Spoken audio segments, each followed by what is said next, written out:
چلتے پھرتے وضو ہو یا نہیں یہ تسبیح پڑھو۔ حضرت محمد صلی اللہ علیہ وسلم نے فرمایا یہ وہ تسبیح ہے جس کا ثواب اتنا زیادہ ہے آپ سوچ بھی نہیں سکتے، 70,000 فرشتے بھی ایک دن میں ثواب نہیں لکھ سکتے۔ محترم ناظرین، اللہ تبارک و تعالیٰ نے انسان کو اپنی عبادت کے لیے پیدا فرمایا اور ان عبادات میں سب سے افضل عمل اللہ کا ذکر اور نبی کریم صلی اللہ علیہ وسلم پر درود و سلام بھیجنا ہے۔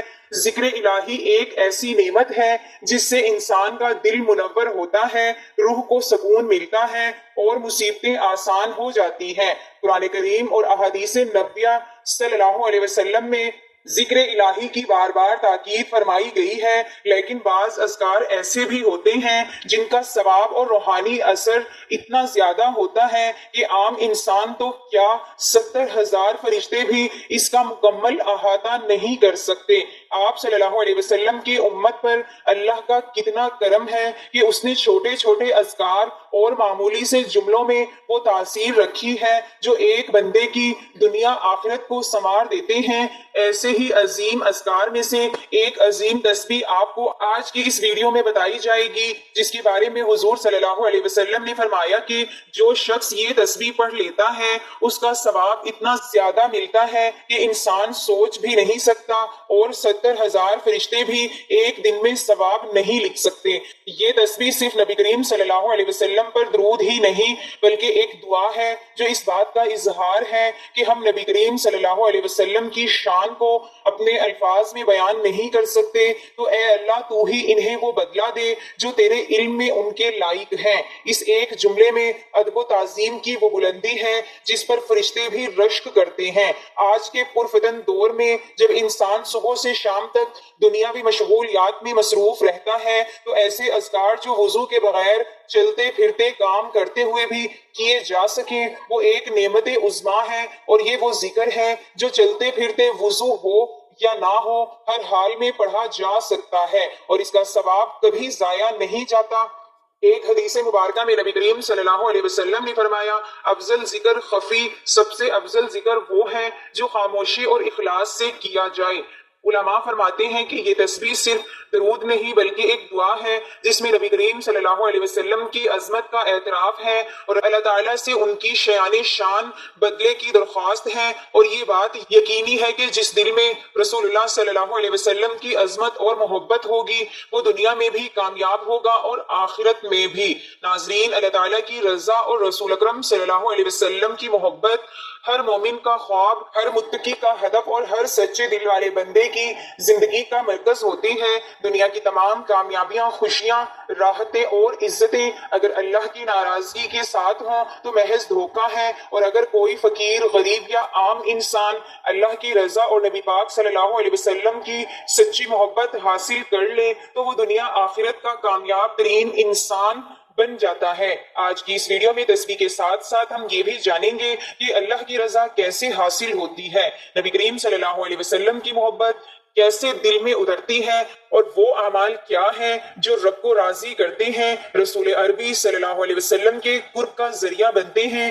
اللہ کی رضا کیوں ضروری ہے؟ ناظرین، اللہ تعالیٰ قرآن پاک میں ارشاد فرماتا ہے وَرِضْوَانٌ مِّنَ اللَّهِ أَكْبَرُ، اور اللہ کی رضا ان سب نعمتوں سے بڑی ہے، یعنی جنت کی نہریں، محلات، غلمان، حوریں اور وہ سب نعمتیں اپنی جگہ، مگر اللہ کی رضا سب سے بڑی کامیابی ہے۔ اس رضا کے بغیر نہ کوئی عمل مقبول ہوتا ہے اور نہ کوئی عبادت اثر رکھتی ہے۔ حضرت یزید بن بسطامی رحمت اللہ علیہ فرماتے ہیں میرا دل اللہ کی رضا میں اتنا مگن ہے کہ اگر دوزخ بھی میرا مقدر ہو تب بھی میں اس میں خوشی سے کود جاؤں گا اگر اللہ کی رضا اسی میں ہو۔ حضرت رابعہ بصریہ ہر وقت یہی دعا کرتی تھی کہ یا اللہ اگر میں تیری عبادت جنت کی لالچ میں کرتی ہوں تو مجھے جنت سے محروم فرما، اور اگر جہنم کے خوف سے کرتی ہوں تو مجھے جہنم میں ڈال دے، لیکن اگر میں صرف تیری رضا کے لیے کرتی ہوں تو اپنا دیدار عطا فرما۔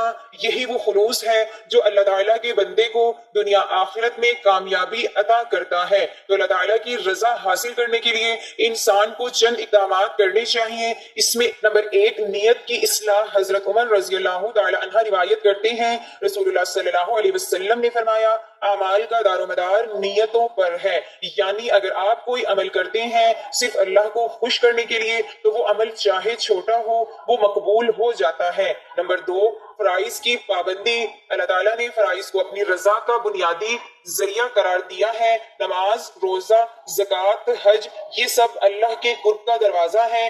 جو بندہ ان کو باقاعدگی سے انجام دیتا ہے وہ اللہ کے قریب ہو جاتا ہے۔ نمبر 3، رات کی تنہائیوں میں اللہ کو یاد کرنا۔ اللہ تعالیٰ فرماتا ہے تتجافى جنوبهم عن المضاجع يدعون ربهم خوفا وطمعا، ان کے پہلو بستروں سے الگ رہتے ہیں، وہ اپنے رب کو خوف اور امید کے ساتھ پکارتے ہیں۔ تہجد کی نماز، استغفار اور آنکھوں کے آنسو رب کی رضا کا ذریعہ بنتے ہیں۔ نمبر 4، استغفار اور توبہ۔ اللہ تعالیٰ کو وہ بندہ بہت پسند ہے جو ہر وقت استغفار کرتا رہے۔ رسول اللہ صلی اللہ علیہ وسلم خود روزانہ 70 سے 100 مرتبہ استغفار فرمایا کرتے تھے۔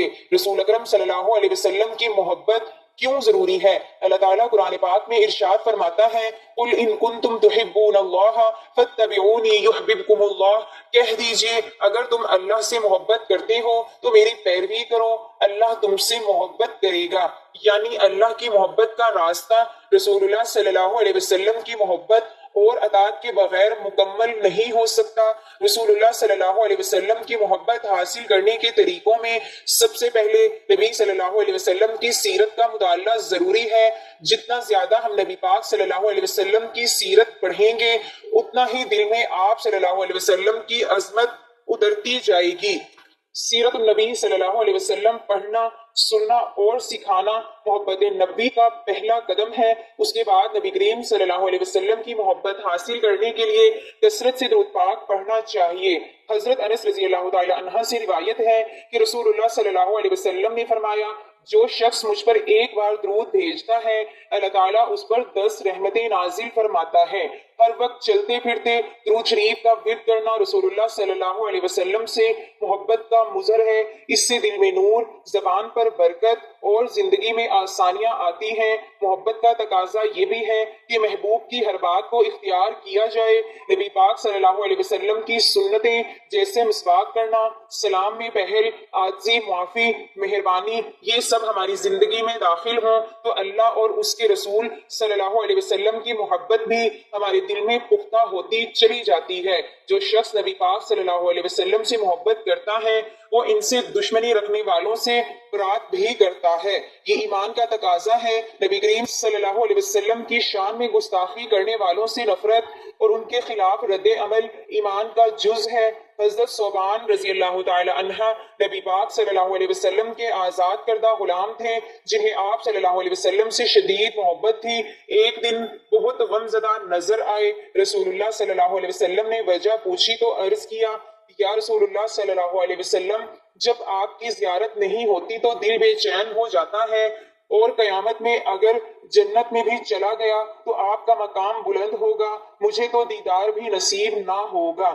تب اللہ تعالیٰ نے یہ آیت نازل فرمائی وَمَن يُطِعِ اللَّهَ وَالرَّسُولَ فَأُولَٰئِكَ مَعَ الَّذِينَ أَنْعَمَهُمُ اللَّهُ عَلَيْهِمْ، جو اللہ اور رسول صلی اللہ علیہ وسلم کی اطاعت کرے گا وہ ان لوگوں کے ساتھ ہوگا جن پر اللہ نے انعام کیا ہے۔ تو ناظرین، اللہ اور اس کے رسول صلی اللہ علیہ وسلم کی محبت حاصل کرنے کے لیے انسان کو چاہیے کہ وہ نماز کی پابندی کرے، ہر نماز کو وقت پر اور خشوع خضوع سے ادا کرے، قرآن سے اپنا تعلق مضبوط کرے، قرآن پاک کی تلاوت، ترجمہ اور تدبر کو اپنا معمول بنا لے، جتنا ہو سکے ذکر و اذکار میں مشغول رہے، اللہ تعالیٰ کے نیک اور صالحہ لوگوں کی صحبت اختیار کریں، ان سے روحانی ترقی حاصل کو نرم مزاجی اور معاف کر دینا اپنا معمول بنائیں، کیونکہ نبی کریم صلی اللہ علیہ وسلم کا یہ اعلیٰ اخلاق تھا کہ وہ اپنے دشمنوں کو بھی معاف فرما دیتے تھے۔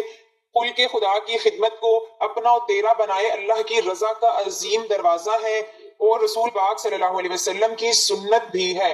خاص طور پر یتیم، مسکین، غریب اور بیماروں کی مدد کرنا، والدین کی خدمت کرنا۔ انسان اللہ کی رضا کے لیے والدین کی خدمت کرے، اس سے اللہ تعالیٰ راضی ہوتا ہے، اس انسان کو کامیابی، ترقی عطا فرماتا ہے۔ دنیاوی چیزوں سے بے رغبتی کرے، کیونکہ دنیاوی چیزوں کے پیچھے بھاگنا انسان کو نقصان دیتا ہے۔ اپنی آخرت کی تیاری کو ترجیح دیں، اللہ تعالیٰ اور اس کے رسول صلی اللہ علیہ وسلم کے احکامات پر عمل کریں تاکہ اس کی دنیا آخرت سنور سکے۔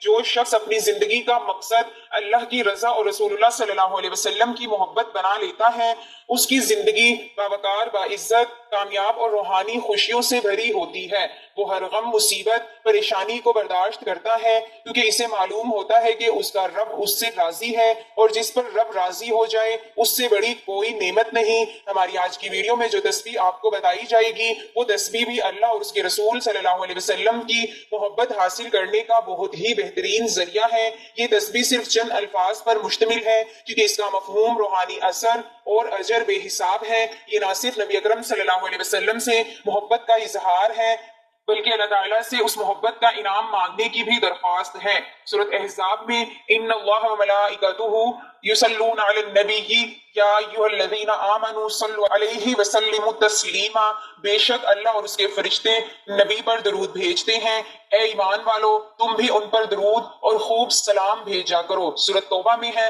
لقد جاءکم رسول من انفسکم عزیز علیہ ما عنتم، بے شک تمہارے پاس ایک رسول آیا، تم ہی میں سے تمہاری تکلیف اس پر گراں گزرتی ہے۔ سورۃ فتح میں محمد الرسول اللہ، محمد صلی اللہ علیہ وسلم اللہ کے رسول ہیں۔ سورۃ آل عمران میں ہے قل ان کنتم تحبون اللہ فاتبعونی، کہہ دو اگر تم اللہ سے محبت کرتے ہو تو میری اتباع کرو۔ سورۃ بقرہ میں ہے لا تکلف نفسا الا وسعها، ہم کسی جان کو اس کی طاقت سے زیادہ تکلیف نہیں دیتے۔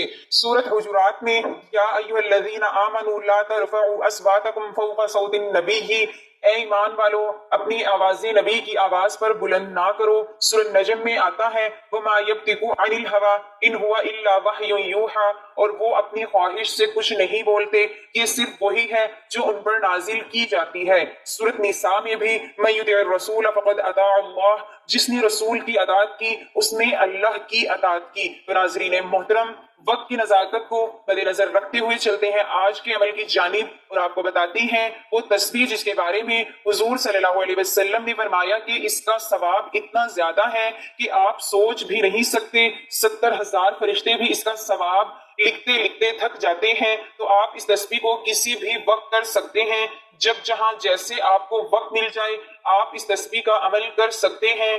آپ چاہیں تو کسی نماز کے بعد اس کو پڑھ لیں، اگر چاہے تو چلتے پھرتے، اٹھتے بیٹھتے، گھر، کاروبار، دفتر، اسکول، مدرسہ جہاں بھی موجود ہیں، جیسے ہی آپ کو وقت ملے آپ اس کا ورد اپنی زبان پر جاری رکھیں۔ یہ ایسے بابرکت کلمات ہیں کہ ان کے اوپر دولت اللہ تعالیٰ اس بندے سے راضی ہو جاتا ہے، اپنے پیارے محبوب کے صدقے اس بندے کے سابقہ تمام صغیرہ کبیرہ گناہوں کو بخش کر اس کے گھر ڈھیروں اور رحمتیں اور برکتیں نازل فرماتا ہے، اس کی اولاد کے لیے کامیابی کے راستے آسان ہو جاتے ہیں، اس کے ہر کام میں اللہ تعالیٰ آسانی پیدا فرما دیتا ہے، رزق کی تنگی دور فرما دیتا ہے، کشادہ رزق عطا فرماتا ہے۔ تو اگر آپ کا وضو ہے تو بھی آپ اس عمل کو کر سکتے ہیں، اگر وضو نہ بھی ہو تو آپ نے سب سے پہلے اللہ تعالیٰ کی ذات پر کامل یقین اور بھروسہ کرتے ہوئے جو بھی آپ کا مقصد ہو، جو بھی آپ کی حاجت ہو، آپ نے اس کی نیت کرتے ہوئے اس کو دل میں تصور کرتے ہوئے اس تسبیح کو پڑھ لینا ہے۔ یہ تسبیح ایسی تسبیح ہے جس میں ادب، محبت، عقیدت اور اللہ سے التجا سب کچھ شامل ہے۔ اس کے لیے آپ نے سب سے پہلے درود ابراہیمی پڑھنا ہے، اور کوئی چھوٹا سا درود آپ نے نہیں پڑھنا، کیونکہ یہ تسبیح کا عمل بھی ایک چھوٹے درود کا ہی عمل سمجھ لیں، اور ویسے بھی درود پاک کی فضیلت بہت زیادہ ہے۔ قرآن و حدیث میں درود پاک کی اہمیت و فضیلت کی بے شمار احادیث اور روایت موجود ہیں، جیسا کہ حدیث پاک میں آتا ہے جو شخص مجھ پر ایک بار درود بھیجتا ہے اللہ تعالیٰ اس پر 10 رحمتیں نازل فرماتا ہے۔ تمہارا مجھ پر درود بھیجنا قیامت کے دن تمہارے لیے نور ہوگا۔ جو شخص مجھ پر ایک درود بھیجے اللہ اس پر 10 درود بھیجتا ہے۔ سب سے زیادہ بخیل وہ ہے جو میرا ذکر سنے اور مجھ پر درود نہ بھیجے۔ میری امت کے سب سے قریب وہ لوگ ہوں گے جو مجھ پر کثرت سے درود بھیجتے ہوں گے۔ درود تمہاری دعاؤں کو اللہ تک پہنچانے والا ذریعہ ہے۔ جو مجھ پر ایک بار درود بھیجے اللہ اس پر 10 رحمتیں نازل فرماتا ہے، 10 گناہ معاف ہوتے ہیں۔ جب تم دعا کرو تو پہلے اللہ کی حمد کرو، پھر نبی پاک صلی اللہ علیہ وسلم پر درود بھیجو۔ قیامت کے دن سب سے زیادہ کامیاب وہ ہوگا جو مجھ پر کثرت سے درود بھیجے گا۔ جو مجھ پر درود بھیجے اس کے لیے فرشتے دعا کرتے ہیں۔ حضرت حسن بصری رحمۃ اللہ علیہ کے پاس ایک شخص آیا اور کہا کہ میری زندگی میں برکت نہیں، اولاد نہیں، کاروبار میں خسارہ ہے، حضرت نے فرمایا کثرت سے نبی کریم صلی اللہ علیہ وسلم پر درود پڑھو۔ وہ شخص چلا گیا، کچھ ماہ بعد واپس آیا اور خوشی سے بتایا کہ اللہ نے سب مسائل حل فرما دیے۔ حضرت حسن بصری رحمۃ اللہ علیہ نے فرمایا درود ایک ایسی کنجی ہے جو ہر بند دروازہ کھول دیتی ہے، تو اس لیے آپ نے سب سے پہلے درود ابراہیمی پڑھنا ہے۔ ایک بار ثواب کی نیت سے میرے ساتھ بھی درود ابراہیمی پڑھ لیں۔ اللهم صل على محمد وعلى آل محمد كما صليت على إبراهيم وعلى آل إبراهيم إنك حميد مجيد اللهم بارك على محمد وعلى آل محمد كما باركت على إبراهيم وعلى آل إبراهيم إنك حميد مجيد۔ درود ابراہیمی پڑھنے کے بعد آپ نے ہاتھوں کی انگلیوں پر تسبیح کے دانوں پر گن کر پورے 100 مرتبہ یہ تسبیح پڑھنی ہے۔ جزا اللہ عنا محمدا اما هو اہلہ، یا اللہ ہماری طرف سے محمد صلی اللہ علیہ وسلم کو ان کی شان کے مطابق بدلہ عطا فرما۔ ابن عباس رضی اللہ تعالیٰ عنہ فرماتے ہیں کہ رسول اللہ صلی اللہ علیہ وسلم نے فرمایا جس نے یہ الفاظ کہے یعنی یہ تسبیح پڑھی تو اس نے 70,000 فرشتوں کو تھکا دیا، یعنی اس کا ثواب وہ مسلسل لکھتے لکھتے تھک جائیں گے۔ اس تسبیح کو پڑھنے کے بعد آپ نے سورۃ اخلاص 3 مرتبہ پڑھ لینی ہے۔ بسم اللہ الرحمن الرحیم، قل هو اللہ احد اللہ الصمد لم یلد ولم یولد ولم یکن لہ کفوا احد۔ 3 بار سورۃ اخلاص پڑھ کر آپ نے آخر میں پھر سے درود ابراہیمی پڑھنا ہے جیسے وظیفہ شروع کرنے سے پہلے پڑھا تھا۔